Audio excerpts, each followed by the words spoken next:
गोविंद महाप्रभु दीपं यदि परम ब्रह्म दीपं यदि जनार्दन दीपाहरत मे पापो प्रात दीप नमस्तुते महाप्रभु धवलेश्वराय नमो नमः। संसार सुखी रखंतु। आज शुभ मंगलवार रे समस्त श्रद्धालु भक्त मानकर मंगल करंतु। समस्त श्रद्धालु भक्त मानक आशीर्वाद करंतु।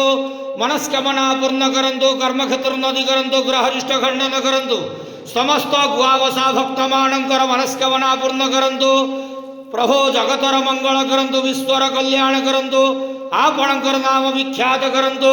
सेवकर डाक श्रवण करंतु। महाप्रभु धवलेश्वराय नमः।